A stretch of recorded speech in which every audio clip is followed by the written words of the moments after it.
Buenos días, Gisela Pou. Bienvenida a Atrapalibros, un placer tenerte con nosotros. Buenos días, Laura. Muy buenos días, un placer para mí. Vamos a hablar de tu última novela, Los tres nombres de Luzca. No sé si lo pronuncio bien, tú ya me corriges. Dices que recuperar la memoria histórica es necesario para comprender el presente y proyectar el futuro. Supongo que de ahí esta novela, una novela para luchar contra el olvido o la amnesia voluntaria. Pues sí, exacto. A veces la memoria nos molesta o preferimos memorizar solo para adelante, ¿no? Y creo que saber de dónde venimos y lo que ha ocurrido en las vidas anteriores a nosotros es muy útil para poder confeccionar ese presente en el que vivimos. Olvidar es de necios un poco, ¿no? Necesitamos saber quiénes somos. Sí. Y casi 2 años de trabajo en documentación, redacción y correcciones, Gisela. Pues sí, porque la escritura es algo muy, muy lento, al menos en mi casa. Mi vida cotidiana yo soy rápida. Sin embargo, la escritura se ha convertido en algo, bueno, muy paciente. Siempre lo comparo con el trabajo de las hormigas, ¿no? Eso de lentamente, siempre me han apasionado las hormigas. Ese orden, esa lentitud, ¿no? Para esperar el invierno. Pues un poco el escritor, salvando sus distancias, pero el trabajo es ese, es palabra a palabra, confeccionando ese mundo, que parece un milagro, como a través de las palabras puedas crear mundos y personajes, ¿no? Y que el lector se adentre en ellos y viva con ellos. Bueno, esa es mi esperanza, al menos. De hecho, dando vueltas a una posible trama, se cruza en tu camino la historia de los niños huérfanos polacos acogidos en Barcelona en 1946. 150 niños que fueron separados de sus padres por los nazis en la Segunda Guerra Mundial para ser germanizados por sus rasgos arios. El programa Lebensborn, ¿no? No Exacto. sabía, fuente de vida significa. Sí, se llama así. Bueno, ese era el ideario un poco de los nazis, de la Alemania nazi, esa idea de convertir el país en un gran mundo lleno de niños que serían luego soldados o ciudadanos de esa raza superior, ¿no? Es curioso porque el otro día veía un programa en TV2, un documental donde veías a Goebbels, que era el de propaganda, que era chiquitito, no, atractivo no, lo contrario, era cojo. Entonces, él hubiera sido suprimido sin ninguna duda, ¿no? Bueno, algo, bueno, horrible. O sea, catalogar a las personas por su continente y no por su contenido me parece fuera de lugar. Claro, me ha llamado la atención un análisis exhaustivo, ¿no? Se medían parámetros como el tamaño, la forma de la nariz, el color de los ojos, la cantidad de pelo. Sí, sí, el mentón, sí, sí, bueno, algo lo que querían. Desde luego ahora, si ves a los alemanes, la mayoría son altos y rubios y ojos claros, ¿no?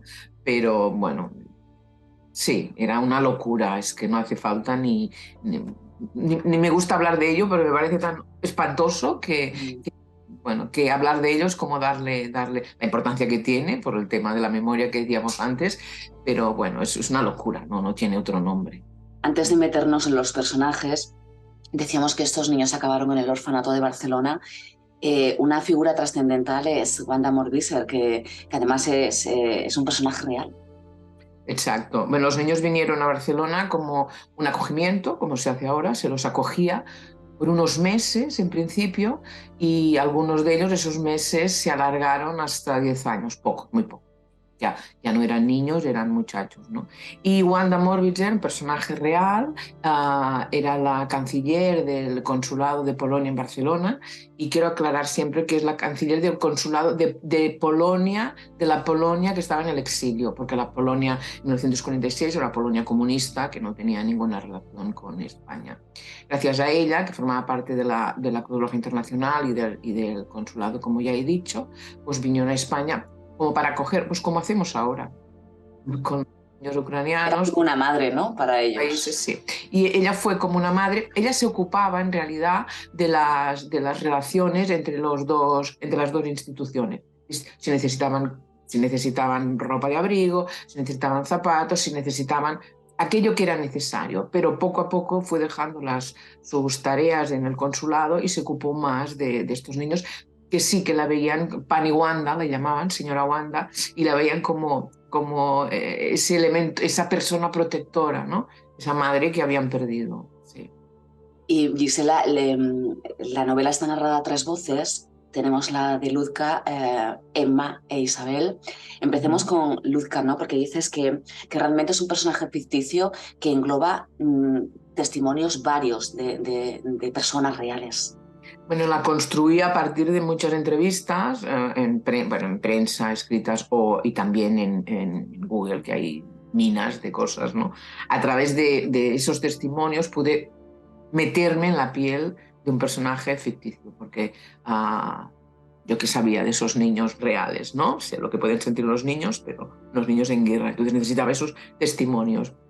Gracias a ellos construí a Lutka. No hay ninguno que hubiera estado en Bielorrusia comiendo raíces y gusanos. Sin embargo, algunos los hallaron perdidos en el bosque. Al terminar la guerra, muchos de ellos quedaron sin nada. En el caso de Lutka, mezclo distintas cosas. Fue adoptada, porque algunos fueron adoptados y muchos no saben ni quién es su familia aún.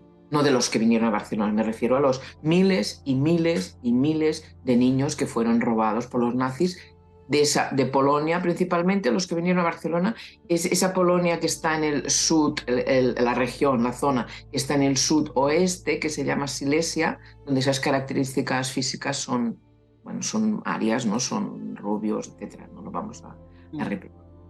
Y algunos pues fueron adoptados por familias alemanas creyendo que eran niños huérfanos de verdad y allí se han quedado toda su vida, ya lo tendrán 80 y tantos años o 90 o habrán muerto en una familia que no era la suya biológica, pero que igual han tenido una buena vida, igual no sé. O sea que aquí hablamos de 130, pero en realidad hubo miles en Polonia es un hecho conocido, aquí en España pues eso ocurre, la torre donde estaba la escuela de esos niños, en la torre de Vallcarca, y la gente del barrio, alguien, bueno, le sonaba, le llamaban la torre de los polacos, pero es esas, como tantas cosas ocurren en la historia y que luego, bueno, se van desvaneciendo en el tiempo. Y gracias al artículo, al reportaje que mencionabas de José Luis Barbería en El País, él fue tirando del hilo, bueno, contactó con algunos de estos niños abuelos ya y así se hizo como más pública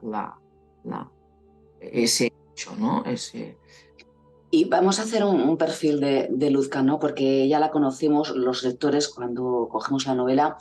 Tiene 9 años, es adoptada por un oficial de la SS, su mujer, y tiene un nuevo nombre, Eda.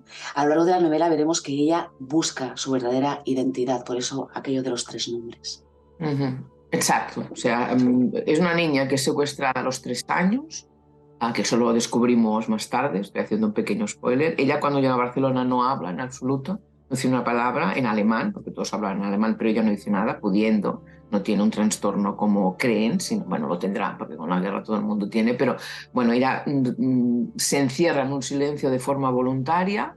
Y luego lo que descubrimos es que ella fue secuestrada a los 3 años y necesitaba esa edad para que no recordara, porque antes de los 3 años no recuerdas. Ella no recordaba su familia biológica. Muchos de estos niños sí que recordaban algo, ¿no? Muy tenue. Una niña, uno de los personajes tiene en la mano el botón del abrigo. Eso lo leí, o sea, a alguien le ocurrió, ¿no? En verdad. Y luego, bueno, sí, va a una familia alemana, es adoptada después de ser germanizada y ella quiere a su madre y su madre la quiere a ella, esa madre adoptiva, ¿no? María von Brandt, a su padre que era un capitán de la S, típico tópico, el personaje, ¿no? Y muy malvado. Y ella quiere a su madre y ella quiere volver con esa madre que conoce, ¿no? De esa manera me gusta pues exaltar que el amor es lo que une, a veces no, además el amor es lo importante y María von Braun quería mucho a Heda, que bueno, el nombre germanizaron después de quitarlo el suyo fue Heda, se quedó con Heda y luego fue María von Braun quien le inventó el nombre de Ludka, un nombre es el diminutivo de Ludvika, y es un nombre que ella gritaba por las noches, no es que se lo sacara de la manga, pero si te preguntan algo, dice que te llamas Ludka y que eres polaca en el fondo, ¿no? Para que la cogieran, ¿no? Y tenemos a Emma, que Emma es la hija de Isabel Andreu, una de las empleadas de la residencia, miembro de la resistencia de Franco, que también ella tiene una historia muy interesante detrás, la iremos descubriendo. Vamos a hacer también un perfil de Emma. De Emma, bueno, Emma es una niña barcelonesa, catalana, que también le robaron la lengua. Su abuelo con quien vive y su abuela, que son abuelos jóvenes de 50 años, ni llegan, y con su madre. Y su madre no se casó con su padre porque supo que estuvo embarazada cuando él ya había marchado a la guerra, un hombre joven, muy joven, y que supuestamente lo mataron al finalizar la guerra, no lo vinieron a buscar, lo mataron por ser comunista. Entonces Emma es esa tercera voz que su amistad con Ludka será en parte lo que la ayudará a Ludka a tirar adelante, ¿no? Y a recuperar un poco la infancia, aunque se peleen y ocurre lo que ocurre, pero es esa amistad la que quería descubrir y mostrar al lector. Emma en algunos casos se convierte también en una voz del narrador, o sea, no es tan solo esa niña que escucha mucho por detrás de las puertas y descubre cosas que no debería descubrir, pero es también como son voces de dos niñas de 9 años, pero que están contadas desde sus 70 y tantos. O sea, no son voces de niñas solamente, sino que tienen toda la posibilidad de reflexionar y de ir mucho más allá. En algunos momentos, Emma su papel es más de narrador omnisciente, no es algo que le haya ocurrido a ella, sino algo que ha sabido a posteriori, ¿no? Y luego, bueno, lo que decía, bueno, Isabel, si me quieres Isabel, sí, sí, ya. sí. Y bueno, la tercera voz, que para mí era muy necesaria, porque no es solo ese hecho de los niños polacos que vinieron acogidos y ese gran drama, sino también es el drama o la vida de esa España gris, donde todo lo que no es, todo lo que no está prohibido es pecado, donde las mujeres tienen un papel, bueno, muy secundario, necesitan a los hombres, sean padres, sean maridos o sean hermanos, para que les den permiso para todo. Entonces me parecía muchísimo con esa muchacha que se llama Isabel, que va a coser por las casas y trabaja en la Torre de Vallcarca, donde están los niños, y es madre de Emma, como ya bien has dicho, para explicar un poco lo que ocurría aquí me refiero a España y en Barcelona en concreto, durante esos años, ¿no? Claro, porque tus investigaciones, Gisela, perdona, han ido sobre los hechos que van desde la Alemania nazi y el campo de exterminio de Sobibor a la Polonia comunista, el París de los 40 y la Barcelona de la posguerra, porque querías adentrarte en las vidas de los perdedores de la guerra civil española también. Exacto, son todos estos marcos, unos por parte de Polonia, ¿no? Y Polonia fue un país arrasado. Ahora estuve hace poco porque con la pandemia no pude ir y estuve en septiembre pasado. Y bueno, es un país reconstruido. No dejaron nada, ni siquiera con cabeza. Y luego, después de la guerra, vienen los comunistas. O sea, y en un país muy católico, que ahora lo vuelve a ser, y luego quedaron arrasados. Al contrario de España, la reflexión fue esa cuando fuimos con los amigos. Y dices, bueno, ¿cómo son tan religiosos, no? Pues porque se lo prohibieron durante muchos años, en cambio, hasta que bueno, llegó la democracia, y en España ha ocurrido un poco al contrario. Era católica con Franco, y cuando él murió y llegó la democracia, pues un poco la religión sigue existiendo, en regiones unas más que otras, pero bueno, mucha gente ha dejado de serlo, ¿no? Y da porque se nos impuso. Pero bueno, esto es una reflexión aparte, que ver con la novela. Dime, me decías todos esos marcos, y claro, cuando crece en el 56, antes de decidir si se va o no se va a Estados Unidos, a una colonia polaca donde bueno, podría continuar con su vida, quiere ir a ver si tiene un hilo del cual tirar para llegar a sus posibles, parece que no, pero a sus posibles familiares, y ella va a Polonia. Y ahí en Polonia pues vive la revolución de Poznan, cuando empezó la apertura en el año 56, o sea, que explicamos también un poco esa historia de Polonia. Y lo que decías de Sobibor es un campo de concentración muy interesante porque fue donde se rebelaron los presos, ¿no? En un campo de concentración, no, era un campo de exterminio. En ese tiempo no se sabía, los de afuera no lo sabían, pero bueno, un campo de exterminio, y se rebelaron los presos. Los mataron a casi todos y bueno, se terminó allí, pero fue una humillación para los que no eran invencibles. Y Gisela, en esta novela hay temas universales que hemos comentado, ¿no? La pérdida y el dolor, pero también hay amor, como decías, y música, aunque el tema fundamental es el desarraigo, porque desarraigo incluso que siguen viviendo los menores cuya vida transcurre entre conflictos bélicos, como ocurrió en Siria o ahora en Ucrania. Pues sí, lo que has dicho muy bien es el desarraigo, y lo que ayuda a esta niña, a Ludka, en su caso particular, es la música. Encuentra como el consuelo, aparte del amor, la amistad, que son fundamentales para crear ese hogar, ¿no? en el que vives y estás cómodo, pues la música para ella es consuelo y es compañía. Para mí la música bueno, es el arte por excelencia, es el arte máximo. En la literatura, decía antes, a partir de las palabras creas un mundo, pero es que la música te llega de golpe, te sacude y o te sana o te hunde, ¿no? A veces cuando estás un poco mal y escuchas según qué ópera, pues ¡buah!, bajas un poco mal y lloras al lado en la canción, o al contrario, ¿no? Estás un poco triste y la música, ¡pam!, bueno, pues tienes ganas de bailar.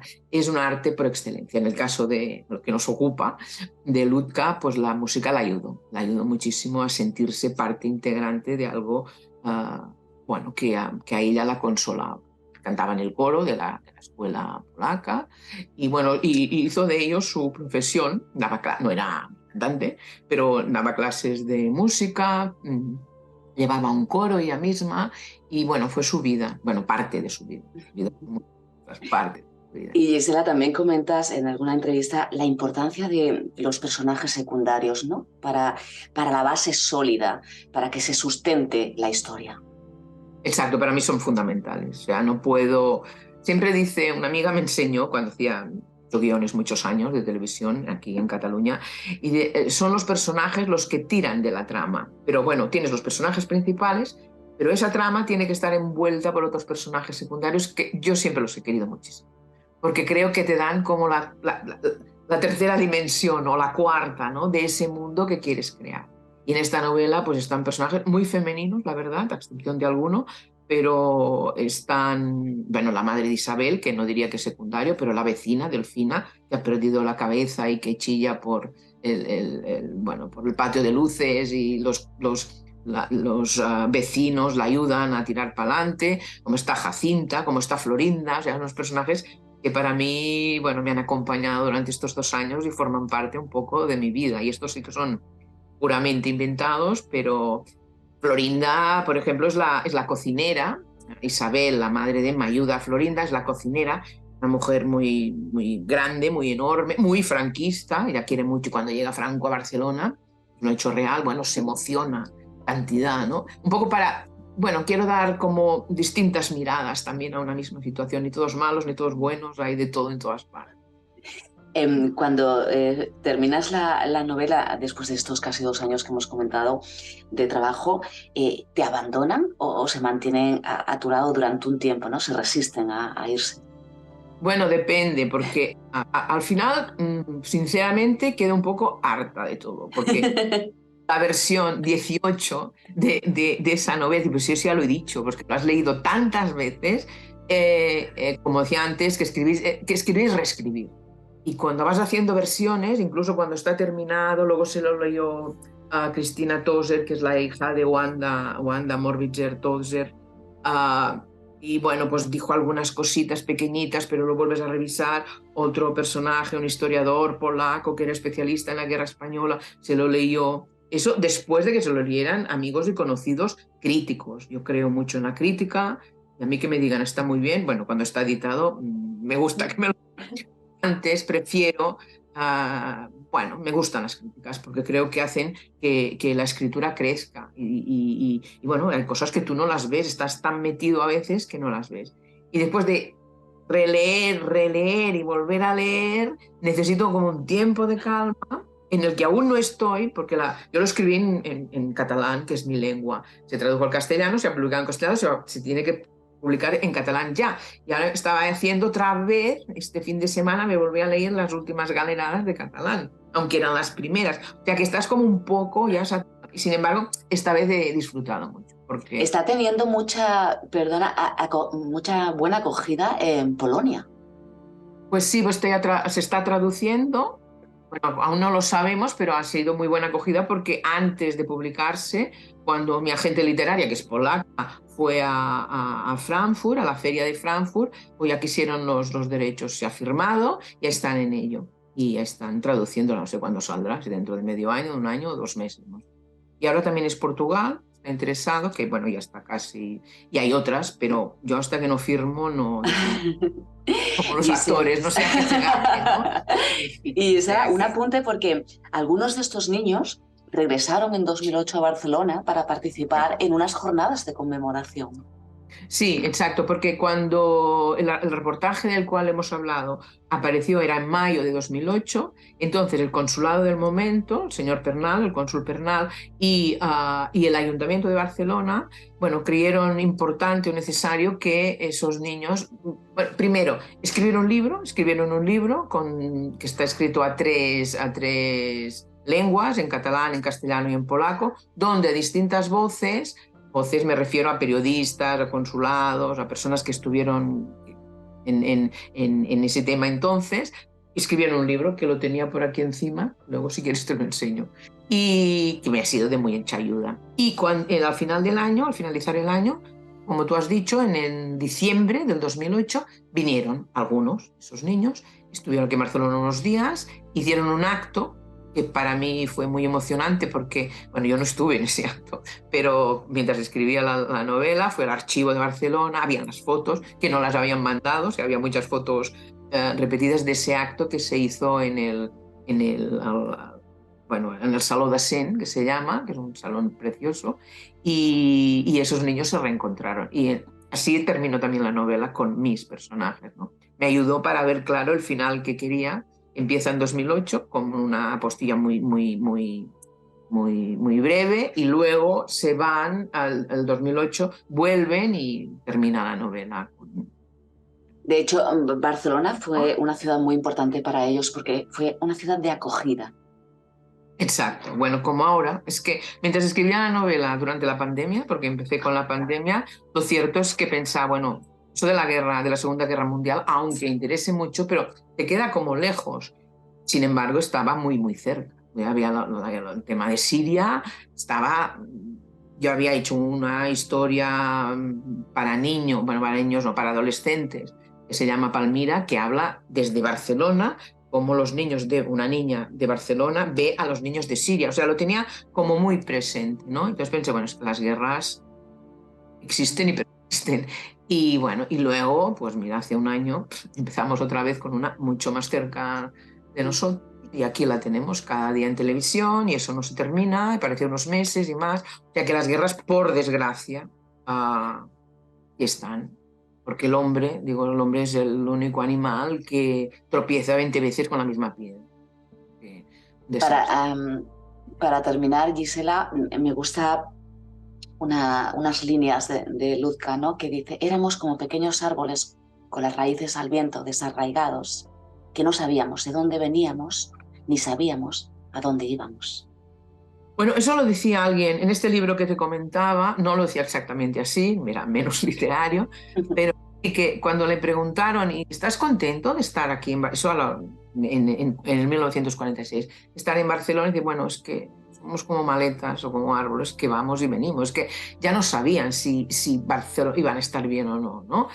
Y al cabo de los años, el 2008, cuando volvieron, ya tenían todos 70 y tantos, 80 años, muchos dijeron que para ellos Barcelona había sido el paraíso. No por ser Barcelona, ni mucho menos, sino porque encontraron calor, tranquilidad, afecto, y eso, bueno, pues se asemeja, ¿no?, al paraíso. En el fondo, la felicidad, al menos para mí, es la tranquilidad, es de estar bien con lo que tienes, ¿no? No hace falta más. Y ellos encontraron esa paz un poco cuando llegaron un tiempo.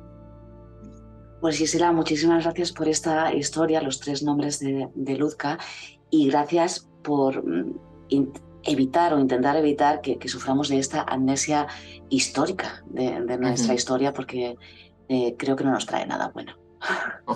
Bueno, un placer estar con vosotros. Gracias, Gisela.